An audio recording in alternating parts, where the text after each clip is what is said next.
Atong sayro ng dugang pang mga balita sa Mindanao. Makabanato si Efren Mamak live sa General Santos City. Efren.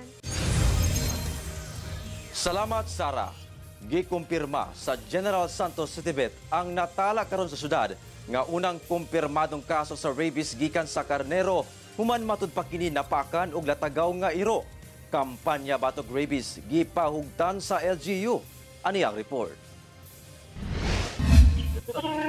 Agresibo na ang lihok aning usa ka karnero nga gihiktan sa usa ka punuan sa kahoy sa usa ka farm sa Barangay Tumbler, General Santos City niadtong November 28, 2025. Apan kinaugmaan, nalakip sab kini sa laing pipila ka mga karnero nga namatay nga gituoang natakdan sa unang karnero nga kaubanan niini nga unang nagpositibo sa rabies ug namatay niadtong November 26. Naghatag ang RADDL o na nagpositive na result. First time na dili sa iro sa karnero na ulo. Matud sa City Vet, posibleng napaakan og natagaw nga iro nga dunay rabies ang unang karnero nga nagpositibo. Ang suspect na syempre na ay stray dog.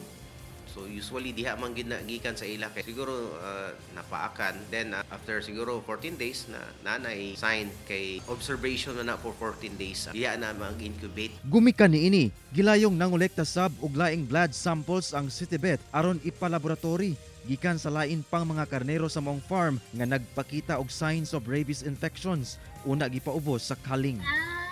Gawas sa disinfection, nagpaygayon sab sila og anti-rabies vaccination sa uban pang mga buwing hayop sa maong farm. Sa tala sa City Vet as of December 4 karon tuiga, anaa sa 25 ka kaso sa animal rabies sa iro ang natala ug usa na kaning kaso sa maong karnero. Samtang sa kinatibuk-an sa tuig 2024, anaa sab sa 43 nga kaso sa animal rabies sa iro ang natala. Gumikan sab sa hitabo, mas gipahugtan sa City Vet ang kampanya batok rabies. Daily mi nag-impound, siguro na nagid na sa mga owners. We are responsible. Kung unsang mahitabo sa mga nakapaak, sila ang mag-shoulder na sa ato ang 9482 na RA. Kauban si Gary Balantay ug Bong Vicencio, Efren Mamak. 1 Mindanao.